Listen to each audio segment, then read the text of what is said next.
बोलो राम जी महाराज की जय। सदगुरु सुखराम जी महाराज ने धन्य हो।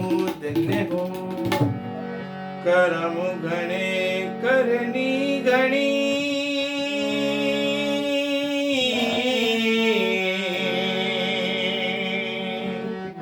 करम घणो करनी घणी,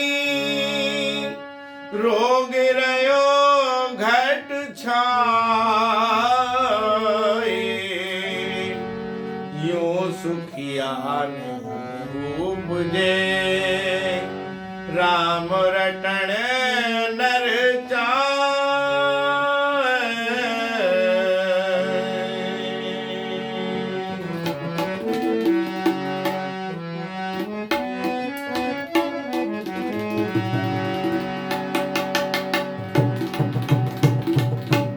साधो भाई कर दो भरत ना सीजे, साधो भाई कर दो भरत ना सीजे, साधो भाई कर दो भरत ना सीजे, साधो भाई कर दो भरत ना सीजे।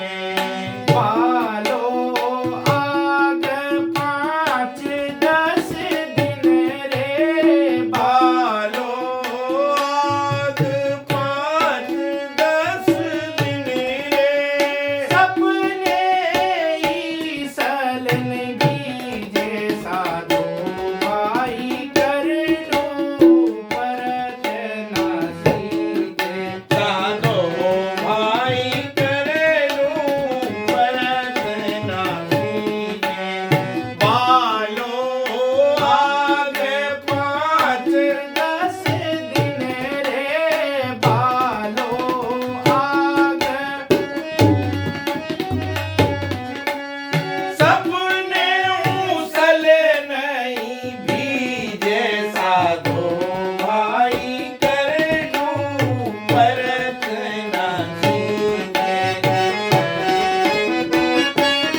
महाराज जी फरमाते हैं कि साधो भाई करडू परत ना सीजे, बालो आग 5-10 दिन रे सपने उसल नहीं भीजे।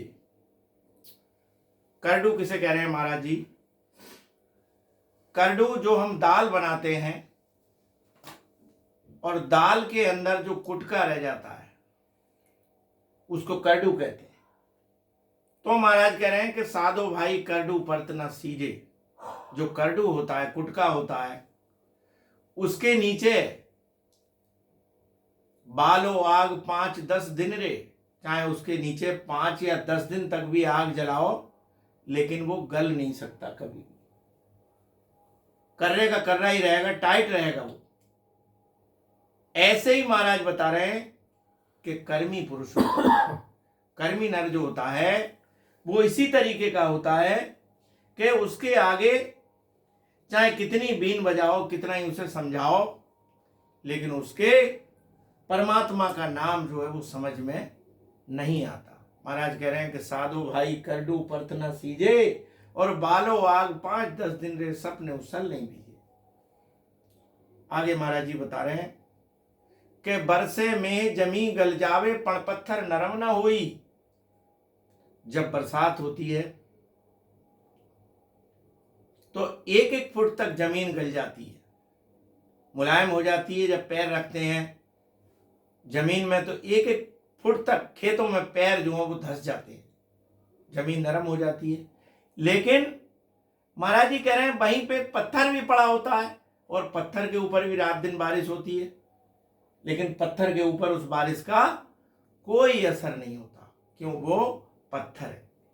कह रहे हैं बरसे में जमी गल जावे, पण पत्थर नरम न होई, और यूं कर्मी ने ज्ञान न लागे, शब्द विदे नहीं कोई। ऐसे ही महाराज फरमा रहे हैं कि कर्मी व्यक्ति को चाहे कितना ही कहो, कितना भी समझाओ, लेकिन उसको ज्ञान नहीं लगता है।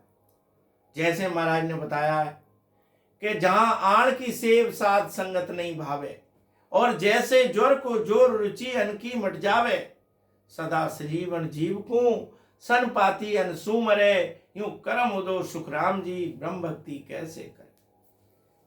कह रहे हैं जहां आण की सेव, जहां महाराज जी कह रहे हैं कि जहां आन देवताओं की उपासना होती है तो उनको परमात्मा का भजन अच्छा नहीं लगता।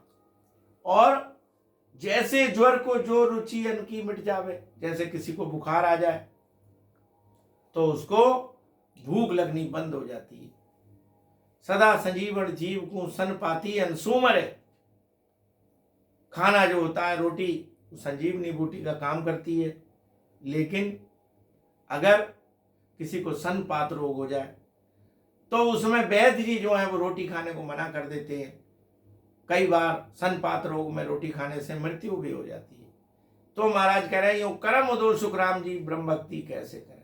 जैसे सनपात रोग में रोटी नुकसान देती है, ऐसे ही महाराज फरमा रहे हैं कि जो कर्मी व्यक्ति होता है अगर भजन करने चलता है तो कोई ना कोई उसे नुकसान हो जाता है घर में, या कोई और काम हो जाता है, तो उसके घर वाले कहते हैं कि लो और भक्ति करो और भजन करो, इससे तो तुम ऐसे ही अच्छी थे। तो महाराज कह रहे हैं कि कर्मी व्यक्ति को कभी भी जो है वो भक्ति फलीभूत नहीं होती। महाराज कह रहे हैं जैसे नागर बेल बांझ सो नारी फूला कदे न पावे। नागर बेल, पान की जो बेल होती है, पान के पत्तों की, उसके ऊपर कभी फल नहीं लगता। अगर पान के पत्तों की बेल से सोचो कि फल की प्राप्ति हो जाए तो फल की प्राप्ति नहीं हो सकती। ऐसे ही बांझ स्त्री जो है, अगर उससे सोचो कि उससे कोई पुत्र प्राप्ति हो जाएगी तो उससे पुत्र प्राप्ति नहीं हो सकती। नागर बेल बांझसो नारी फूला कदे न पावे, और यूं कर्मी ने कहो भतेरा भक्ति ना समावे। ऐसे ही महाराज कह रहे हैं कि कर्मी व्यक्ति को चाहे कितना ही कहो लेकिन उसको ज्ञान नहीं लगता। आगे महाराज बता रहे हैं तस्कर चोर लबार पुरस को सांच बात विष लागे, कह सुखराम यूं कर्मी नर रे सत सबल सुन भागे। तस्कर चोर लबार पुरस को, जो तस्करी करते हैं, जो चोर होते हैं, जो लफंटी टाइप के होते हैं, इधर की बातें उधर बताते हैं, उनको अगर सच्ची बात बताओ तो वो बुरी लगती है। कहें सुखराम यूं कर्मी नर रे, ऐसे ही कर्मी व्यक्ति हैं, अगर उनको कोई सच्ची बात बताओगे तो उनको बुरी लगेगी। महाराज कह रहे हैं कि जहां महाराज कह रहे हैं कि कहें सुखराम यूं कर्मी नर रे, सत शब्द सुन भागे। ऐसी कर्मी व्यक्ति है, अगर उसको सत शब्द की बात बताओगे, महाराज का ज्ञान बताओगे तो उसको ज्ञान अच्छा नहीं लगेगा। महाराज जी का ज्ञान ऐसा है, बहुत ऊंचा ज्ञान है। इसमें महाराज जी ने हर तरीके से समझाया है और हर तरीके से जीव को समझाने का प्रयास किया है। लेकिन महाराज कह रहे हैं किसी जो कर्मी व्यक्ति होता है, जिसके कर्म घने होते हैं, कर्म घने करनी घनी रोग रहे घट चाहे, यूं सुखिया नहीं उपजे राम रटन रचाए। जिसके कर्म घने हैं पिछले, जिसने पिछले जन्म में कोई भक्ति नहीं की, तो उसको कभी भी भक्ति फलीभूत नहीं होगी। सदगुरु सुखराम जी महाराज ने धिन्न हो